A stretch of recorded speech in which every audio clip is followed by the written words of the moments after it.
To career talk with അവോദ. Hi.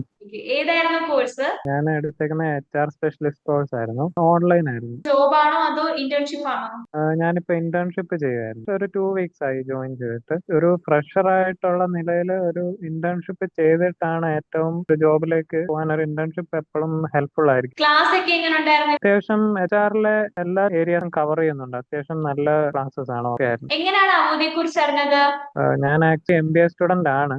അപ്പോൾ അതേക്കുറിച്ച് സോഷ്യൽ മീഡിയ വഴി അറിഞ്ഞിട്ടുണ്ട്. ഫ്രണ്ട്സ് ത്രൂ അറിഞ്ഞാണ്. ഇങ്ങനെ ഒരു പ്ലാറ്റ്ഫോമിനെ കുറിച്ച് ആദ്യം അറിഞ്ഞപ്പോ എന്താണ് തോന്നിയത്? ആദ്യം നമുക്കിങ്ങനെ ഡൗട്ട് ഉണ്ടായിരുന്നു, ഇങ്ങനെ കളിപ്പീരാണോ, ഇതുപോലെ കുറെ ഇൻസ്റ്റിറ്റ്യൂട്ട് ഉണ്ടല്ലോ. നമ്മൾ ഒരു ഹോപ്പും ഇല്ലാത്തവരാണല്ലോ ഇങ്ങനെ മീൻസ് ജോലിക്ക് വേണ്ടി ഇങ്ങനെ കയറുന്നത്. അപ്പൊ നമ്മളിങ്ങനെ കുറഞ്ഞ വിലക്ക് ഇങ്ങനെ കയറുന്നതുകൊണ്ട് നമുക്ക് എന്തെങ്കിലും പ്രയോജനം ഉണ്ടാവുമോ, പൈസ വെറുതെ ആയി പോവോ, യൂസ് ഉണ്ടോ, ടൈം പോവാണോ എന്നൊരു ഡൗട്ട് ഉണ്ടായിരുന്നു. ഇതൊരു ടെൻഷൻ ഉണ്ടായിരുന്നു. പിന്നെ അങ്ങ് ശരിയായി. എനിക്ക് അറിയാവുന്നവര് ഓൾറെഡി അവോധ സ്റ്റുഡൻസ് ആണ്. നമുക്ക് ഇവിടെ അവോധയിലാണെങ്കിൽ 40-ൽ പരം കോഴ്സസ് ഉണ്ട്. അതിപ്പം ഏത് ഫീൽഡിലാണെങ്കിലും, മെഡിക്കൽ കോഡിംഗ് ആണെങ്കിലും HR ആണെങ്കിലും അതിൻ്റെതായ സ്പെഷ്യൽ ആയിട്ടുള്ള അഡ്വാൻറ്റേജ് നമുക്ക് എന്തായാലും ഉറപ്പായിട്ടും ലഭിക്കും. ഇപ്പം ഹോസ്പിറ്റൽ അഡ്മിനിസ്ട്രേഷൻ ആണെങ്കിലും മേൺ സ്റ്റാക്ക് ആണെങ്കിലും ഏതാണെങ്കിലും അപ്പൊ അതിൻ്റെതായ ബെനിഫിറ്റ് ഉണ്ട്. അപ്പൊ ഇവിടത്തെ കോഴ്സസ് എല്ലാം വർത്തായിട്ട് ആണ് എനിക്ക് തോന്നുന്നത്. Thanks for your valuable time.